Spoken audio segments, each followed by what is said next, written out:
وَجَاوَزْنَا بِبَنِي إِسْرَائِيلَ الْبَحْرَ، اور ہم نے پار اتارا بنی اسرائیل کو سمندر سے، یعنی وہ جو سمندری جھیل تھی، جب وہ مصر سے نکلے شام کی طرف، راستے میں جو سمندری جھیل عبور کی معجزانہ طور پر، لاٹھی کے ذریعے اللہ تعالیٰ نے سمندر میں راستہ بنا دیا۔ یہ کئی ایک سمندری جھیلیں تھیں جنہیں بعد میں جوڑ کر نہر سوئس بنا دی گئی ہے۔ یہ عام جھیلیں نہیں تھی، سمندری جھیلیں تھیں۔ تو جب وہ انہوں نے کراس کی تو اس کے بعد ایک منظر انہوں نے دیکھا، اور یہ جو آیت ہے سورۃ الاعراف کی آیت نمبر 138، یہ میں نے درجنوں ویڈیوز میں اس آیت کا اور اس واقعے کا حوالہ دیا ہے شرک کے کانٹیکسٹ میں۔ فَآتَوْا عَلَىٰ قَوْمٍ يَعْكُفُونَ عَلَىٰ أَصْنَامٍ، تو وہاں ایک ایسی قوم سے ان کا گزر ہوا کہ جو بتوں پر اعتکاف کیے ہوئے تھے، لہم، ان کے لیے، بتوں کے لیے جھکے ہوئے تھے، دھیان کر کے بتوں پر اعتکاف کیے ہوئے تھے، یعنی جن کی وہ پوجا کرتے تھے۔ اب یہ منظر دیکھنے کے بعد ہونا تو چاہیے تھا کہ موحدین کو اللہ تعالیٰ کا شکر ادا کرنا چاہیے تھا کہ یہ بیوقوف لوگ، یہ جاہل لوگ بتوں کے اوپر اعتکاف کر کے بیٹھے ہیں، اور اللہ نے پیغمبر وقت سیدنا موسیٰ علی نبینا وعلیہ الصلاۃ والسلام کی برکت سے ہمیں ہدایت دی، لیکن آپ کی قوم، آپ کے اصحاب کا یہ ایٹیٹیوڈ نہیں تھا کہ وہ شکر ادا کرتے۔ ان میں سے کئی ایک لوگ تھے جنہوں نے موسیٰ علیہ السلام سے ایک ریکویسٹ کی، قالوا یا موسیٰ اجعل لنا الہا کما لہم آلہہ، وہ کہنے لگے اے موسیٰ ہمارے لیے بھی ہمارے رب کا ایک اسی طرح کا ایک خوبصورت سا کوئی بت بنا دے جس طرح یہ لوگ بت بنا کے بیٹھے ہوئے۔ اندازہ کریں وہ ایمان، انبیاء کی دعوت، توحید، اور پیغمبر بھی دنیا میں موجود، دھری کی دھری رہ گئی۔ قال انکم قوم تجہلون، تو موسیٰ علیہ السلام نے کہا تم تو بڑی جاہل قوم ہو۔ اب موسیٰ علیہ السلام کا جو مزاج تھا اس میں تو یہ بڑا چھوٹا فتویٰ ہے، اس سے بڑا فتویٰ آنا چاہیے تھا، لیکن پیغمبر آخری درجے تک کوشش کرتے ہیں کہ معاملات کو پازیٹیولی ہینڈل کیا جائے تاکہ مزید بگاڑ پیدا نہ ہو۔ اس لیے انہوں نے کہا تم تو بڑے جاہل لوگ ہو۔ ان هؤلاء مدبر ما هم فیہ، بے شک یہ لوگ جس کام میں لگے ہوئے ہیں یہ تباہ ہو جائیں گے۔ وباطل ما كانوا يعملون، اور یہ باطل ہو جائے گا جو وہ کر رہے ہیں۔ یہ جو واقعہ ہے اس کا ذکر اشارتاً ایک حدیث میں ملتا ہے، جامعہ ترمذی کی حدیث جو مشکات المصابیح میں بھی موجود ہے۔ غزوہ حنین کے موقع پر نبی علیہ السلام ایک ایسی جگہ سے گزرے جہاں پر ایک درخت تھا جسے ذات انوات کہا جاتا تھا۔ اس کے ساتھ مشرکین عرب اپنی تلواروں کو، نیزوں کو ٹچ کیا کرتے تھے، اور ان کا یہ عقیدہ تھا کہ جو اس درخت کے ساتھ اس طرح کا ٹچ کر لے گا اس کو جنگ میں فتح ہوگی۔ تو نبی علیہ السلام جب وہاں سے گزرے تو آپ کے بھی ساتھیوں نے، چند ایک لوگوں نے کہا یا رسول اللہ آپ بھی ہمارے لیے کوئی ایک ایسا درخت مقرر کر لیں کہ جس سے ہم فیض حاصل کریں، تبرک حاصل کریں۔ تو نبی علیہ السلام کو جلال آیا، آپ نے کہا سبحان اللہ، اللہ پاک ہے۔ اس میں معذوف تھا عما یشرکون، ہر اس شرک سے جو لوگ اس کی طرف منسوب کرتے ہیں۔ آج تو تم نے وہی بات کر دی جو موسیٰ کے ساتھیوں نے کی تھی جب وہ سمندری جھیل سے پار لگائے گئے۔ اتنا بڑا معجزہ انہوں نے دیکھا، اتنا بڑا قدرت کا معجزہ دیکھنے کے بعد، اللہ کا معجزہ دیکھنے کے بعد بجائے اللہ کی طرف رجوع لاتے وہ، اور پھر نبی علیہ السلام نے سورۃ الاعراف کی یہی آیت پڑھی 138، وَجَاوَزْنَا بِبَنِي إِسْرَائِيلَ الْبَحْرَ فَأَتَوْا عَلَىٰ قَوْمٍ يَعْكُفُونَ عَلَىٰ أَصْنَامٍ لَهُمْ۔ آج تو تم نے وہی بات کر دی جو موسیٰ کے ساتھیوں نے کی تھی، کہ ہمارے لیے ایک بت مقرر کر دیں، ہم اس کی پوجا کریں، اللہ کے لیے دھیان کریں اس کے اوپر۔ اب مجھے بتائیں کیا صحابہ کرام یہ کہہ رہے تھے کہ ہم نے اس درخت کی پوجا کرنی ہے؟ لیکن نبی الاسلام نے کس چیز کو کس کے ساتھ جوڑا؟ کیونکہ آپ امام الموحدین تھے کہ کسی بھی چیز کے ساتھ کوئی ایسا عقیدہ وابستہ کرنا کہ وہ آپ کو نفع یا نقصان دے سکتی ہے، یہ شرک کی طرف لے جانے والی چیز ہے۔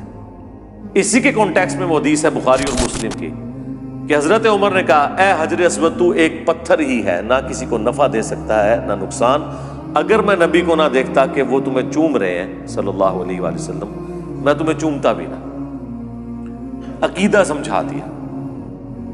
تو نبی الاسلام نے بھی یہاں پر اس درخت کو بت کے ساتھ تشبیہ دی، حالانکہ وہ اس درخت کے سامنے جھکنے کا نہیں کہہ رہے تھے، صرف اپنے ہتھیار ٹچ کرنے کا برکت کے لیے۔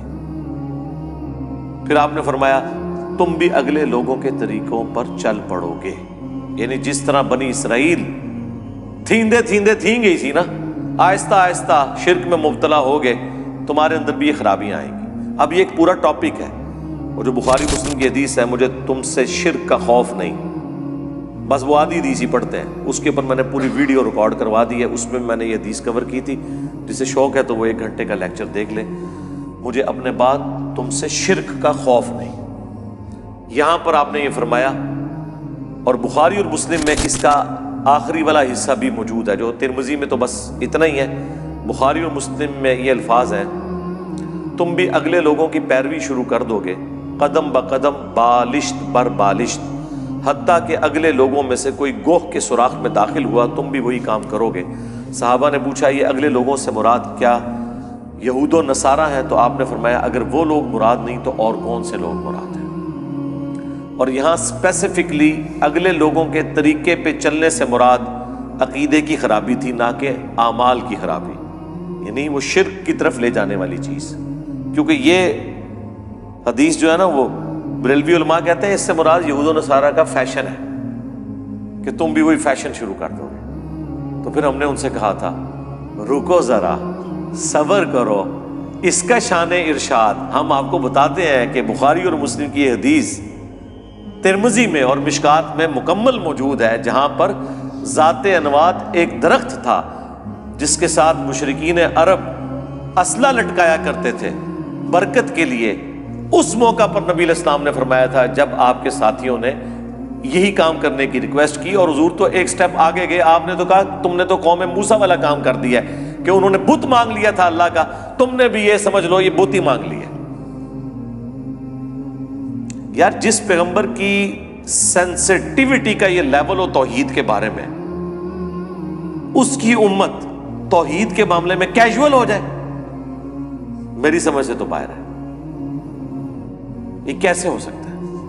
باقی جس نے تفصیل دیکھنی ہے میری ایک اور ویڈیو ہے وسیلے کے نام پر دھوکہ، اس کے علاوہ ایک ویڈیو ہے توحید سے متعلق 10 دھوکے، اور جتنے یہ دھوکے دیتے ہیں نا آؤٹ آف کانٹیکسٹ چیزیں پیش کر کے ایک ایک کا میں نے جواب دیا ہے الحمدللہ۔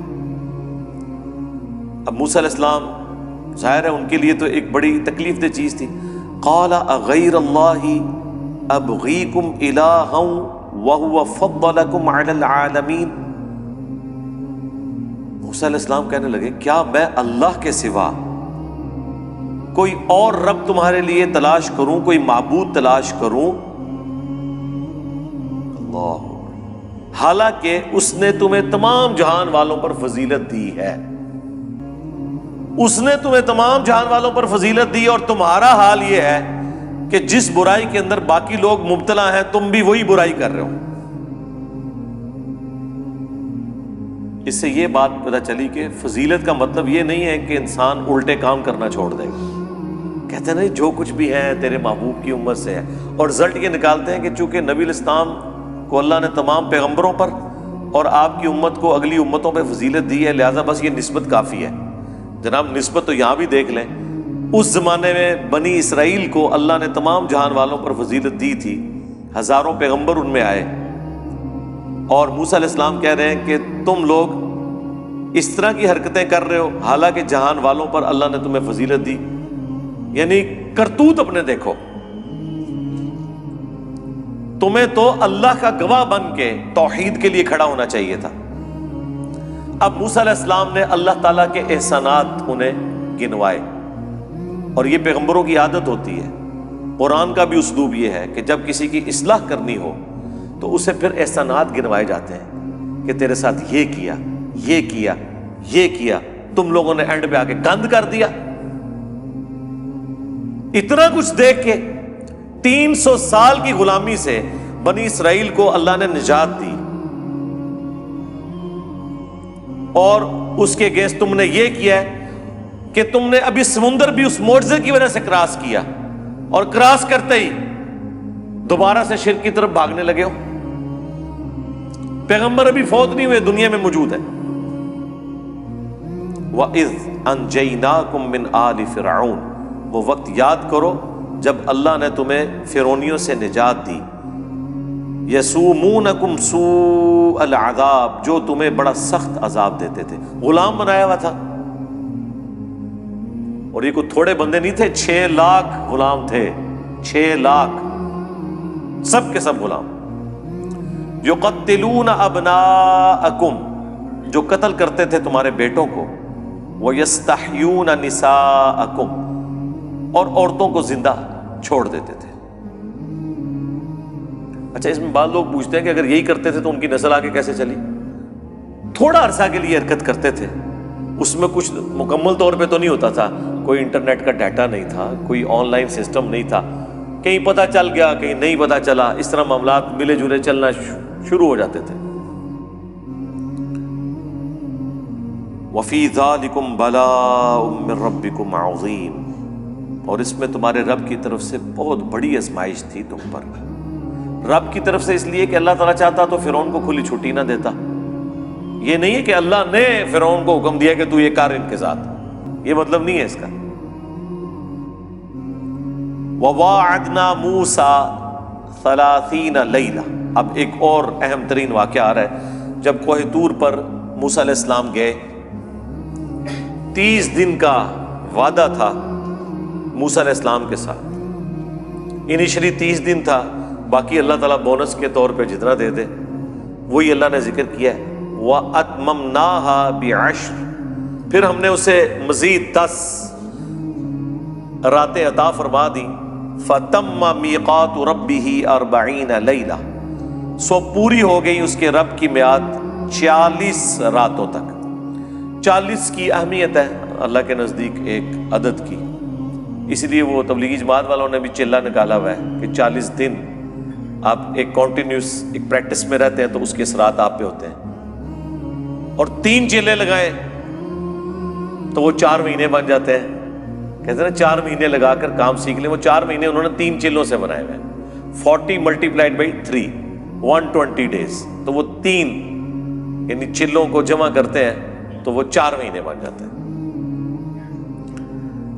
وقال موسیٰ، اور موسیٰ علیہ السلام نے کہا جب کوہ طور پر جا رہے تھے تو ظاہر ہے اپنی جگہ نائب بنا کے جا رہے تھے.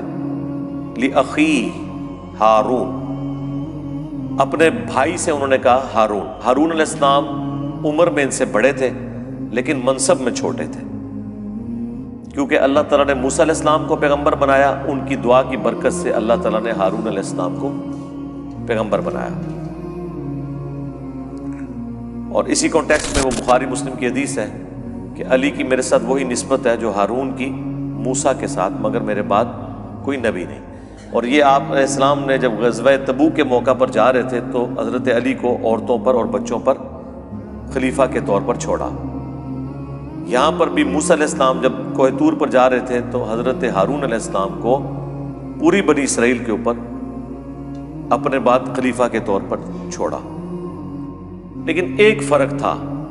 ایک تو اس حدیث میں ہے کہ تمہاری میرے ساتھ وہی نسبت ہے جو ہارون کی موسیٰ کے ساتھ، مگر میرے بعد کوئی نبی نہیں، یعنی حضرت علی علیہ السلام نبی نہیں ہے. وہ فرق جو حضرت ہارون علیہ السلام کے حوالے سے ہے کہ ہارون علیہ السلام بھی غلامی کی زندگی گزار چکے تھے. موسیٰ علیہ السلام کی پرورش ہوئی تھی فرعون کے محل میں، بلکہ وہ تو جانشین تھے فرعون کے بننے والے، یعنی بادشاہ کا بیٹا، نیکسٹ ایکسپیکٹڈ بادشاہ تھے وہ، لہذا ان کا ذہن غلامی والا نہیں تھا، اور نہ بنی اسرائیل انہیں غلاموں کی طرح سمجھتے تھے، انہیں ایلیٹ کلاس تصور کرتے تھے۔ جبکہ اس کے اگینسٹ حضرت ہارون علیہ السلام، وہ تو خود غلاموں میں ہی پلے بڑے تھے، ان کا وہ روب نہیں تھا جو حضرت موسیٰ علیہ السلام کا تھا بنی اسرائیل کے اوپر۔ رہ گیا پیغمبر والا معاملہ، اب اس لیول کی رسپیکٹ تو انہوں نے نہیں دی، بلکہ جب بھی پیغمبر سامنے ہوتے ہیں تو رسپیکٹ بڑی پوری سی ہوتی ہے۔ یہاں تو اس امت میں تو ہر بندے کے آگے لوگ جھک جاتے ہیں نا، خدا بنا دیتے ہیں نا اسے، لیکن جب پیغمبر سامنے موجود ہوتے ہیں تو ایک لیول تک رسپیکٹ ہوتی ہے، پھر ظاہر ہے پیغمبر ایک لمٹ کو کراس بھی نہیں کرنے دیتے۔ اب ہارون علیہ السلام کو انہوں نے بنا تو دیا، ہارون اخلفنی فی قومی، تم میرے نائب بنو میری قوم کے اندر، وَأَصْلِحْ، اور ان کی اصلاح کرتے رہنا، وَلَا تَتَّبِعْ سَبِيلَ الْمُفْسِدِينَ، اور دیکھنا مفسدین کے راستے پر نہ چلنا، یعنی نصیحتیں کی کہ اس معاملے کو صحیح طریقے سے لے کے چلنا۔ پتہ تو تھا ان کو اپنی قوم کا کہ کام ڈال سکتی ہے، کیونکہ یہ تو کام ڈالا ہے نا کہ موسیٰ علیہ السلام موجود ہیں اور کہہ رہے ہیں کہ ہمارے لیے رب کا ایک بت مقرر کر دیں، تو موسیٰ علیہ السلام کو یہ تو ٹینشن ہوگی نا کہ میں جہاں گا تو پیچھے کے کام پاڑ گئے، میری موجودگی میں انہوں نے اتنا بڑا کام ڈالا ہے تو یہ کوئی اور کام ہی نہ ڈال دیں۔ وَلَمَّا جَاءَ مُوسَىٰ لِمِيقَاتِنَا، اور جب موسیٰ علیہ السلام آئے ہماری ملاقات کے لیے، وَكَلَّمَهُ رَبُّهُ، اور کلام کیا ان کے رب نے ان کے ساتھ جیسا کہ اس کی شان کے لائق ہے۔ وَكَلَّمَ اللَّهُ مُوسَىٰ تَكْلِيمًا، اللہ نے موسیٰ کے ساتھ کلام کیا جیسا کہ حق تھا۔ یہ صرف فضیلت حضرت موسیٰ علیہ السلام کی ہے کہ اس پلانٹ ارتھ پہ اللہ نے ایک ہی بندے سے کلام کیا ہے انسانوں میں، وہ موسیٰ علیہ السلام ہے۔ باقی پیغمبروں کے اوپر وحی کا نزول ہوا ہے، پردے میں یا فرشتے کے ذریعے۔ ہمارے نبی علیہ السلام سے ملاقات ہوئی لیکن شب معراج، وہ ملاقات تھی، اس میں 1 to 1 ایک دوسرے کے دیدار والا معاملہ جو ہوتا ہے نا، وہ والا نہیں تھا، ملاقات تھی۔ اس کے لیے آپ میرا شب معراج والا لیکچر دیکھ لیں۔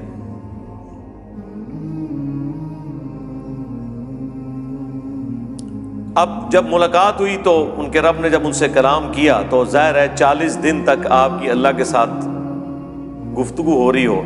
اب یہ گفتگو کا موڈ کیا تھا؟ جیسے ایک انسان دوسرے سے بولتا ہے جس میں الفاظ ہوتے ہیں، آواز ہوتے ہیں، نہیں، اس کی کیفیت نہیں بیان ہوئی۔ تو اب اتنا عرصہ بندہ 40 دن تک باتیں کرتا رہے تو فرینکنس کا لیول آپ سوچ سکتے ہیں۔ تو انہوں نے عرضی ڈال دی ساتھ ہی، قال ربی ارینی انظر الیک، کہا میرے رب میری خواہش ہے تو مجھے اس قابل کر دے کہ میں تجھے دیکھ لوں۔ قال لن ترانی، بالکل اسٹریٹ فارورڈ جواب، تم ہرگز مجھے نہیں دیکھ سکتے، یعنی اس دنیا میں اللہ کا دیدار پاسبل نہیں ہے، یہ اللہ تعالیٰ نے اپنی ڈیسٹنی میں مقرر کر لیا۔ آپ کہتے رہے بزرگوں کو اتنی دفعہ دیدار ہوا تو اتنی دفعہ دیدار ہوا، وہ آپ کہانیاں کرواتے رہے، وہ آپ کی اپنی مرضی ہے۔ موسیٰ علیہ السلام کو ایسا کوئی پیکج آفر نہیں ہوا۔ وَلَٰكِنِ انظُرْ إِلَى الْجَبَلِ، لیکن تم پہاڑ کی طرف دیکھو، فَإِنِ اسْتَقَرَّ مَكَانَهُ، اگر یہ اپنی جگہ پر ٹھہرا رہا، فَسَوْفَ تَرَانِي، تو پھر تم بھی سوچنا کہ اللہ کو دیکھ لو گے۔ یعنی ڈائریکٹ اللہ تعالیٰ نے تجلی ان کو اپنی نہیں دکھائی دیدار، بلکہ اللہ تعالیٰ نے ذرا سی تجلی فرمائی پہاڑ کے اوپر۔ اب وہ سنیں کیا حال ہوا ہے، فَلَمَّا تَجَلَّى رَبُّهُ لِلْجَبَلِ، جب اللہ تعالیٰ نے جو اس کی شان کے لائق ہے اپنی تجلی، روشنی، نور ڈالا پہاڑ پر، جعلہ دکا، تو وہ پہاڑ ریزہ ریزہ ہو گیا، وخر موسیٰ صاعقا، اور موسیٰ علیہ السلام بے ہوش ہو گئے۔ اللہ کو دیکھ کر نہیں، اس پہاڑ کی حالت دیکھ کر بے ہوش ہو گئے۔ یہ اللہ تعالی کی انڈائریکٹ تجلی کا ان کے اوپر یہ اثر ہوا۔ اسی کانٹیکسٹ میں آپ وہ ذرا آیت بھی یاد کر لیں سورۃ الحشر کی، لو انزلنا هذا القرآن على جبل لرأيته خاشعا متصدعا من خشیۃ اللہ، اگر قرآن کو ہم پہاڑ پر نازل کرتے تو وہ پھٹ جاتا اللہ تعالیٰ کی خشیت کی وجہ سے، کیونکہ قرآن اللہ کی صفت ہے۔ اللہ کی صفت ظاہر ہے، جب اللہ کی صفت ہے تو اس کی کوالٹیز بھی خدا والی ہیں، اللہ کی صفت ہے نا۔ یہ تو نبی علیہ السلام کو اللہ نے یہ اعجاز دیا ہے کہ ان کے سینے پر قرآن نازل ہوا۔ اللہم صلی علی محمد وعلی آل محمد۔ اب بے ہوش ہو گئے موسیٰ علیہ السلام۔ فلما افاق، جب انہیں افاقہ ہوا، یہ اردو میں بھی لفظ استعمال کرتے ہیں، دوائی کے بعد کہتے ہیں نا فاقہ جو، یہ عربی دا لفظ ہے افاقہ، ٹھیک ہے، لیکن اردو میں میرا لئے افاقہ جب لکھتے ہیں تو چھوٹی ہے ساتھ ویسے ہی لگا دیتے ہیں، ٹھیک ہے نا۔ یہ لفظ آفاق ہے جب وقف کریں تو۔